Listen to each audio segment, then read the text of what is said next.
شادی شدہ مرد اور عورتیں آپس میں ناجائز طریقے پر بات چیت کرتے ہو، ملتے ملاتے ہو.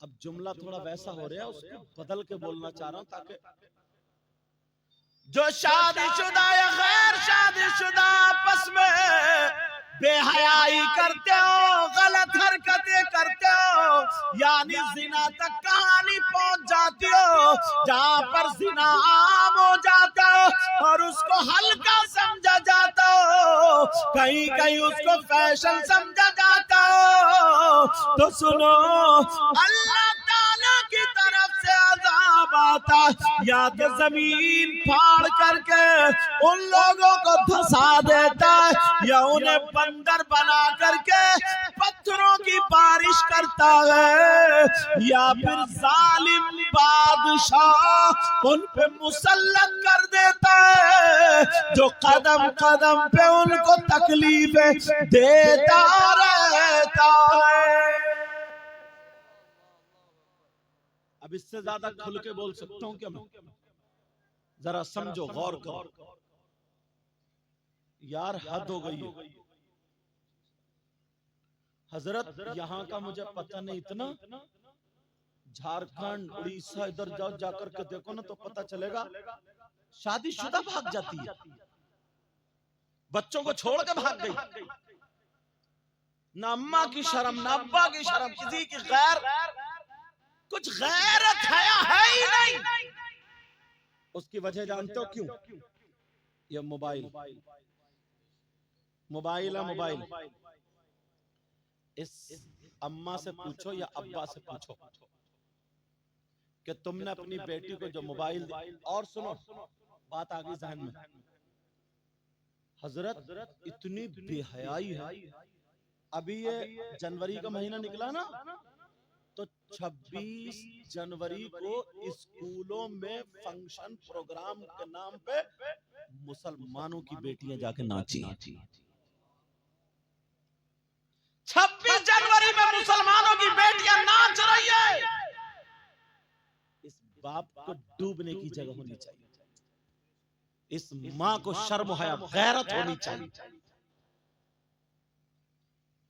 15 16 18 سال کی بچی ہے، عورت کا پورا جسم ہے اس کا، چھوٹے چھوٹے اسکرٹ اور وہ سب پہنا کر کے اسکولوں میں ناچنے کے لیے. ایک نے مجھے جو بھیجا نا تھا کہ اس لیے میں تقریر کروں، چھپ چھپا کر کے بنائی ہوں گے لڑکوں نے کیسے، اور مسلمان کی بیٹیاں توبہ توبہ، شرم و حیا غیرت ختم. پھر کہتے ہیں یار ہمارے گھروں میں برکتیں نہیں، پھر کہتے ہیں یار ہم پریشان ہیں، پھر کہتے ہیں یار ہمیں یہ ہو گیا، ہمیں یہ ہو گیا، پھر کہتے ہیں حضرت دعا کریو، ایسا کریو ویسا کریو. تم نے کبھی اپنے آپ کو سوچا یار اتنا کام تو تم بھی سمجھ سکتے ہو نا، یہ کتابیں تھوڑی پڑھو گے تو تبھی پتہ چلے گا. کوئی مولانا بیٹی کو دوپٹہ اڑانا ہے گا ہماری، کوئی امام صاحب تمہاری بیٹی کو دوپٹہ اڑائیں گے؟ یہ ماں باپ کی ذمہ داری ہے، یہ ماں باپ کی ذمہ داری ہے، ماں باپ کی. مگر سب کو بالکل آزاد کر دیا، بالکل چھوڑ دیا. وجہ اس کی یہ بچے مدرسے میں نہیں جاتے، اسکول میں نہیں جاتے، چھوٹے چھوٹے بچے پیسوں سے کھیل رہے، چھوٹے چھوٹے بچے جوا کھیلنے لگے، 4 4 5 5 لڑکے اکٹھے ہوئے، وہ رگڑا وہی کیا چیز ہوتی، اس میں اس میں رگڑی اور اس میں بھری سگریٹ میں، اور پیتے ہوئے دھواں چھوڑتے پھر رہے. نہ اس کی ماں کو خبر ہے، نہ اس کی باپ کو خبر ہے. ارے تم تو ماں باپ ہو نا، یہ کون سدھارے گا؟ وہ کون؟ یہ کسی اور کی ذمہ داری نہیں ہے پیارا. تمہیں کیا پتا ہے اسلام کیسے ہم تک پہنچا؟ اگر اجازت تو تاریخی ورق رکھو، اجازت ہے. دوسری جنگ ہے جس کا نام جنگ احد، میرے نبی بھی جنگ میں شریک ہے، صحابہ بھی شریک ہے، تقریباً 70 صحابہ اس میں شہید ہو گئے۔ اللہ اللہ سب زخمی لیٹے ہوئے، میرے نبی کے سامنے ایک ظالم آ گیا جس کا نام ابن قیم تھا۔ شاید تمہیں میری باتیں کڑوی لگ رہی ہوں، سوچ رہے ہوگے یار ہمیں تو کوئی ایسا مولانا ہوتا نا کہ ایک حکایت سناتا اور جنت کے دروازے پہ چھوڑ کے آتا، بس فری میں جنت مل جاتی، بس ایک نعرہ لگاتے اور فری میں جنت میں چلے جاتے۔ میرے نبی اللہ آقا بھی ہیں، ان کے سامنے ایک ظالم ابن قیم آ گیا تلوار لے کر کے۔ میرے نبی خود اوڑے ہوئے تھے، جنگ کی ٹوپی اوڑے ہوئے تھے، جیسے ہی خود اوڑے ہوئے جنگ کی ٹوپی اوڑے ہوئے اس ظالم نے وار کیا، میرے نبی پر ایسا وار کیا، آگے زنجیریں لٹکی ہوئی تھی نا، ایک زنجیر پہ جب لگی تو آقا کے رخسار میں گھس گئی، آقا کے رخسار میں گھس گئی۔ اب میرے نبی بھی ایک طرف لیٹے، تکلیف ہو رہی ہے، کوئی صحابی ادھر لیٹے، کوئی ادھر لیٹے، کوئی ادھر لیٹے گئے، تمام صحابہ زخمی ہے، میرے نبی کے رخسار میں بھی وہ زنجیر داخل ہو گئی ہے، میرے نبی لیٹے تھے، اتنے میں ایک صحابی آ گئے جن کا نام حضرت ابو عبیدہ بن جراح، وہ آئے اور آنے کے بعد انہوں نے نبی کو دیکھا، تکلیف ہو رہی تھی میرے نبی کو، کبھی آنکھ کھول رہے کبھی بند کر رہے، کبھی آنکھ کھول رہے کبھی بند کر رہے، تمہیں کیا پتا، تمہیں تو یہ پتا ہے بس کسی کی شادی اور ڈی جے پہ ناچ لو، ڈی جے بجا لو۔ پہلے لوگ ناچنے والی نچنیوں کو بلاتے تھے، پھر وہ بند ہو گئی تو آدمیوں کو بلا کے ان کے گیندے پھیندے رکھ کے انہیں عورت بنا دیا، ان کو نچانے لگے۔ اس کے بعد اب ڈی جے چلا کر کے محلے کے ہڑدنگے ناچنے لگے، ہڑدنگے اتنی موٹی کمر والا اور گانا گا رہا ہے کمریا میں، شرم آنی چاہیے تھوڑی سی، تھوڑی غور کرو میری اس بات پر، تم نے جو یہ ڈی جے ویجے ڈھول تاشے گاجے باجے صرف ہری پٹی باندھ لی اور کودریا ناچ رہا، ہو گیا تو سنی، ہو گیا تو جنتی، ہو گیا تو کامیاب۔ میرے نبی کی زندگی ذرا دیکھو، آقا کی زندگی دیکھو، آمنہ کے لال کی زندگی دیکھو، جنگ میں لیٹے ہوئے، رخسار میں زنجیر ہے، اگر ایک کانٹا بھی لگ جاتا نا تو کتنی تکلیف ہوتی، ایک کانٹا بھی لگ جاتا۔ حضرت ابو عبیدہ بن جراح آ گئے، جیسے آئے انہوں نے سوچا آقا کی یہ زنجیر کیسے نکالوں، حضرت ابو عبیدہ بن جراح نے ایسے کر کے وہ زنجیر پکڑی اور ایک ہاتھ خود پہ لگایا، اور لگانے کے بعد جب طاقت لگائی تو اندر کا گوشت آنے لگا، میرے نبی کے چہرے پہ تکلیف کے اثرات ظاہر ہونے لگے، جیسے ہی تکلیف کے اثرات ظاہر ہوئے، حضرت ابو عبیدہ بن جراح نے اپنے ہاتھ روک لیے، اپنے ہاتھ چھوڑ دیے، اپنے ہاتھ روک لیے، کہا آقا میری جان آپ پہ قربان، میرے ماں باپ آپ پہ قربان، آقا آپ کو تکلیف ہو میں یہ ہرگز برداشت نہیں کر سکتا، لیکن پھر بھی تو زنجیر اندر ہی رہ جاتی ہے، اللہ اب نکالے تو نکالے کیسے؟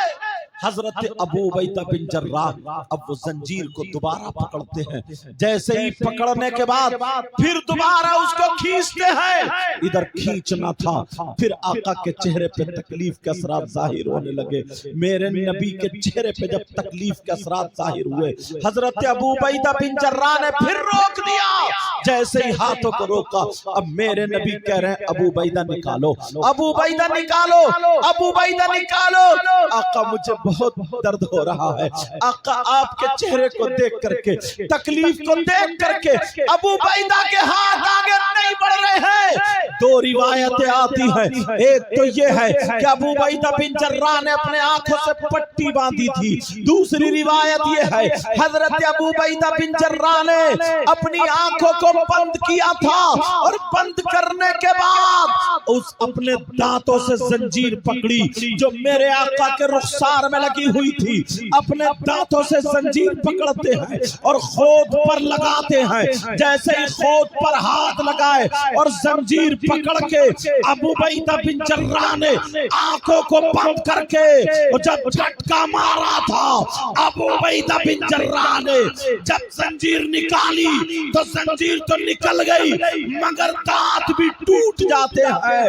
جیسے ہی دانت ٹوٹے میرے آقا کے یہاں سے خون کا فوارہ نکلتا ہے، خون نکلنا شروع ہو جاتا ہے۔ عورتوں آج جو تم فیشن کرتی پھرتی ہو، آج جو سر پہ دوپٹہ نہیں اوڑھتی ہو، آج جو شادیوں میں تم یہ بڑے بڑے پارلر اور کون کون سے شرارے خرارے پہن کر کے ادھر کو جاتی ہو جدھر کو مرد کھڑے ہوتے ہیں، او میری بہن سن لے، وہ مدینے کی عورتیں تھی، انہیں پتہ چلا ہمارا شوہر جنگ میں زخمی ہو گیا ہے، ہمارا بھائی جنگ میں زخمی ہو گیا ہے، ہمارا باپ جنگ میں زخمی ہو گیا ہے۔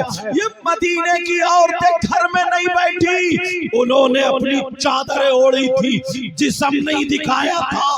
دیکھو اسلام کا جھنڈا یہ عورتیں لے کر کے چلتی ہیں، انہوں نے جو تھا اپنا جسم نہیں دکھایا بلکہ چادر اوڑھی۔ مدینے میں عورتوں نے دروازے کھول دیے، جیسے ہی دروازے کھولے اور جنگ کے میدان میں آ جاتی ہے۔ ان عورتوں میں آنے والی نبی کی بیٹی سیدہ فاطمہ بھی تھی، حسن حسین کی ماں سیدہ فاطمہ بھی تھی، علی کی بیوی سیدہ فاطمہ بھی تھی، سیدوں کی دادی سیدہ فاطمہ بھی تھی، جنتی عورتوں کی سردارہ سیدہ فاطمہ بھی تھی۔ جب انہوں نے دیکھا میرے بابا یہاں پر لیٹے ہوئے ہیں، جب عورتیں میدان میں آتی ہیں وہ سارے لوگ ہٹ جاتے ہیں، اب اپنے اپنے زخمیوں کو دیکھ رہی ہے۔ ارے آج تو موبائل سے سیلفی لے رہی ہے، آج تو کسی لڑکے سے بات کر رہی ہے، آج شادی شدہ ہو کر کے بھاگ جاتی ہے، تجھے شرم آنی چاہیے، تجھے غیرت آنی چاہیے۔ میرے نبی کی بیٹی سیدہ فاطمہ اپنے بابا کے پاس آ کر کے بیٹھ جاتی ہے اور کہہ رہی ہے بابا بابا آقا محمد الرسول اللہ ذرا اپنی آنکھیں کھولو، بابا میں فاطمہ ہوں، اپنی آنکھیں کھولو، بابا میں آپ کا دل کا ٹکڑا ہوں، اپنی آنکھیں کھولو، بابا میں آپ کا لخت جگر نور نظر فاطمہ ہوں۔ کہا بابا آنکھیں کھولو، مگر میرے نبی کو اتنی تکلیف، خون نکل رہا ہے، میرے نبی آنکھ نہیں کھولے۔ فاطمہ رو رو کر کے کہہ رہی ہے بابا مجھ سے دو باتیں کر لو، میرے بابا کو کیا ہو گیا ہے، میرے بابا مجھ سے باتیں کر لو۔ ارے سیدہ نے اپنا کپڑا لیا، پانی میں بھگویا اور بھگو کر کے میرے نبی کے یہاں پر لگا ہے۔ اور کھیلیاں کھیلنے والوں، آج یہ جو مولانا تمہیں تقریروں میں بتاتے ہیں کہ اپنی شادیوں میں ڈھول مت بجانا، اپنی شادیوں میں بینڈ باجے مت بجانا، اپنی شادیوں میں ناچ کھیل کود مت کرنا، اپنی شادیوں میں آتش بازی مت چھوڑنا، اپنی شادیوں میں غیر طریقے پر کوئی بھی رسم مت کرنا۔ یہ جو بتا رہے ہیں ان کی کوئی تم سے دشمنی نہیں ہے، انہیں معلوم ہے کہ نبی نے کتنی تکلیفیں برداشت کی ہے تو اسلام ہم تک پہنچا ہے، صحابہ نے کتنی قربانی قربانیاں دی ہیں تو اسلام ہم تک پہنچا ہے. میرے نبی لیٹے ہیں, فاطمہ کہہ رہی ہیں بابا بابا اپنا چہرہ میری طرف کرو بابا, تھوڑی سی آنکھیں کھولو بابا, میں فاطمہ ہوں آپ کی بیٹی, بابا دروازہ کھولو, آنکھیں کھولو. مگر میرے نبی آنکھ نہیں کھولے. اللہ اللہ, اب فاطمہ کپڑا بھگو کر کے یہاں لگا کر کے خون روک رہی ہے, اپنے ابا کا خون روک رہی ہے, نبی اٹھ نہیں رہے ہیں. اب سیدہ فاطمہ کا دل کانپ جاتا ہے کیونکہ بیٹی ہے, لاڈلی بیٹی ہے. سیدہ فاطمہ کا دل لرزنے لگتا ہے.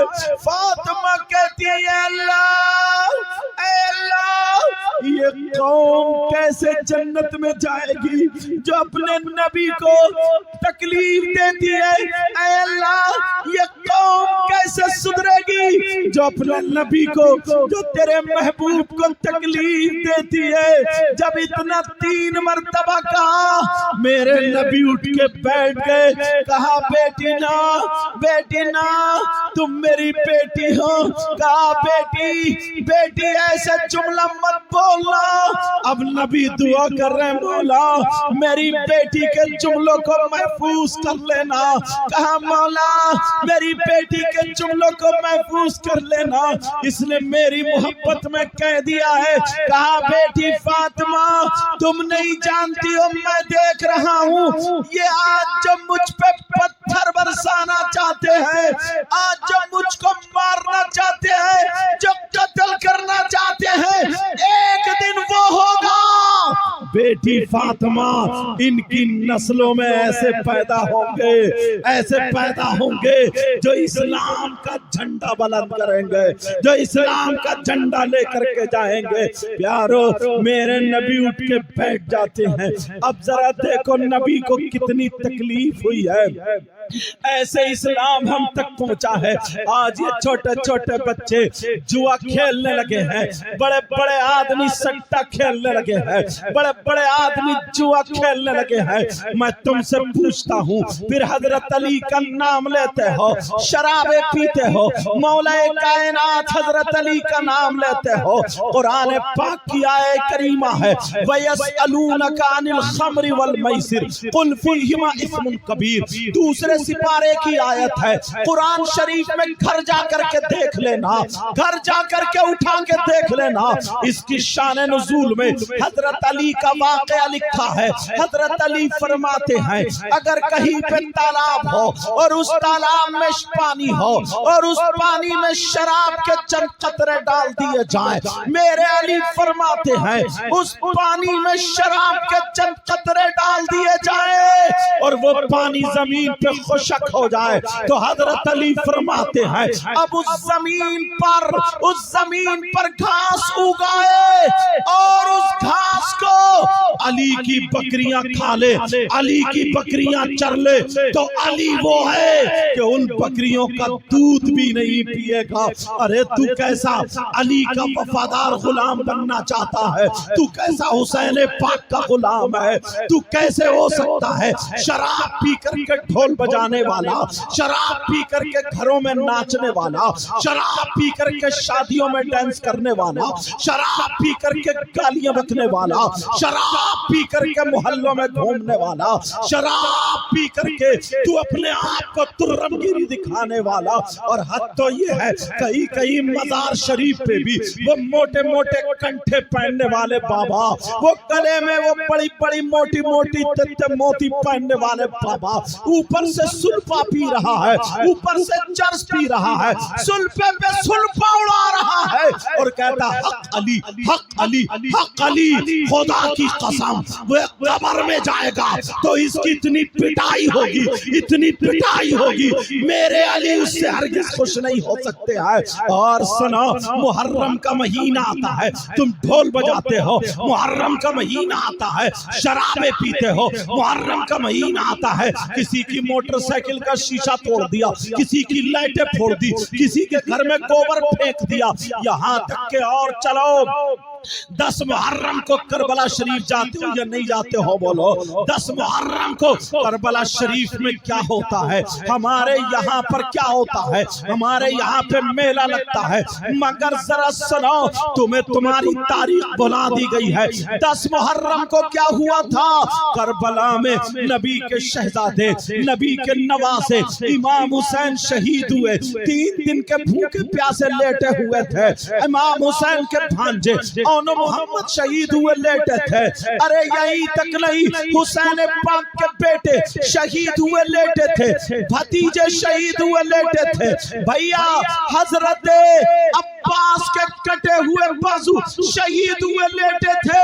سید زادیوں کے خیمے میں آگ لگا دی گئی تھی، 3 دن کے بھوکے پیاسے تھے، کربلا میں ان کی آنکھوں میں آنسو تھے، ان پہ ظلم ڈھائے جا رہے تھے، مگر وہ صبر کا دامن تھامے ہوئے تھے، دنیا کو پیغام دے رہے تھے۔ ہم اپنے بچے دے سکتے ہیں مگر دین نہیں دے سکتے ہیں، ہم اپنی جانیں دے سکتے ہیں مگر اسلام نہیں دے سکتے ہیں۔ وہاں پہ 10 محرم کو یہ ہوا تھا، اور تمہارے یہاں 10 محرم کو کیا ہو رہا ہے؟ تمہارے یہاں کربلا میں حلوے پراٹھے کی دکانیں لگی ہیں، تمہارے یہاں کربلا میں جلیبی ٹوٹ رہی ہے، تمہارے یہاں کربلا میں لڈو اعلان ہو کر کے بک رہے ہیں، تمہارے یہاں کربلا میں جھولے لگے ہوئے ہیں، تمہارے یہاں کربلا میں بھکنوں کی دکانیں لگی ہوئی ہیں، تمہارے یہاں کربلا میں کشتی ہو رہی ہے، تمہارے یہاں کربلا میں بساط خانے کی دکانیں اس مسلمان کو پتہ ہی نہیں ہے۔ چھوٹے چھوٹے بچوں کو کاندھے پہ بٹھا کر کے کربلا لے کے جاتا ہے، وہاں سے پھکنے لا رہا، کھلونے لا رہا، گڑیے لا رہا ہے، اور حد تو یہ ہے ان مسلمانوں کی جوان جوان بیٹیاں کربلا شریف کو جا رہی ہے۔ میں پوچھنا چاہتا ہوں یہ بیٹیاں کربلا کو کیوں جا رہی ہے؟ ذرا بتاؤ کربلا کیوں جا رہی ہے؟ فیشن کر کے، لالی لگا کے، کریم پاؤڈر لے کے، موبائل ہاتھ میں ہے، اور کربلا کو جا رہی ہے۔ بساط خانے کی دکان میں وہاں پہ کریم پاؤڈر خریدے جا رہے ہیں، اور لپنگے 10-20 لڑکے، لپنگے لڑکے وہ عورتوں کے میلے میں ٹکراتے پھر رہے ہیں، عورتوں کے میلے میں گھوم رہے ہیں۔ انہیں شرم آنی چاہیے، یہ عورتوں کے میلے میں یہ چھکے چھکے، یہ لپنگے لپنگے عورتوں کے میلے میں گھوم رہے ہیں۔ میں پوچھنا چاہتا ہوں عورتوں کے میلے میں کیا کر رہے ہیں؟ انہیں کیا بندے خریدنا ہے؟ انہیں کیا چوڑی خریدنا ہے؟ انہیں کیا زیبری خریدنا ہے؟ انہیں کیا چٹیا خریدنا ہے؟ انہیں لالی خریدنا ہے؟ نہیں نہیں، میں بتاتا ہوں یہ عورتوں کے میلے میں کیوں گھوم رہا، یہ اس لیے گھوم رہا ہے وہاں عورتیں ہیں، جب میں اس میں جاؤں گا تو کسی کے کونی لگ جائے گی، کسی سے میرا جسم ٹکرا جائے گا، کسی سے میری آنکھیں ٹکرا جائیں گی، کوئی مسکرا جائے گی، کسی کے فون نمبر مل جائیں گے، کسی کے جسم پہ میرا ہاتھ چلا جائے گا، یہ سمجھ رہا میری محنت پوری ہے، کسی سے ٹکرا جاؤں گا، کسی کا چہرہ دیکھنے جاؤں گا۔ ارے شرم کر شرم، تم نہیں کہہ سکتے مگر میں بولتا ہوں، تو جس عورتوں کے میلے میں جس سے ٹکرانے گیا، جس کے کونی مارنے گیا، اگر تیری بہن ہوتی تو تو کیا کرتا؟ جس سے آنکھیں لڑانے گیا تیری ماں ہوتی تو تو کیا کرتا؟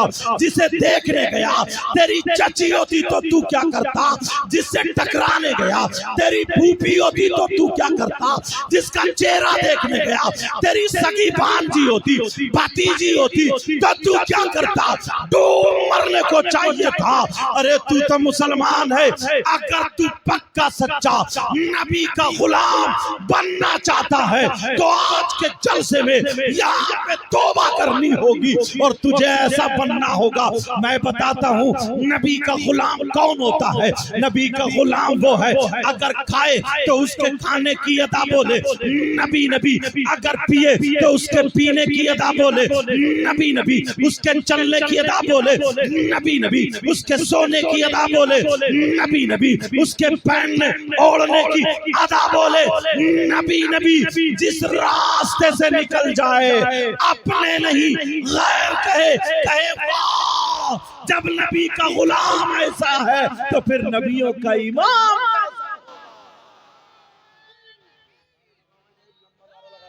رسالہ دار غوثیت مسلک اعلی حضرت جشن دستار بندی حضرت علامہ سید مقام رحمان سائی قبلہ علماء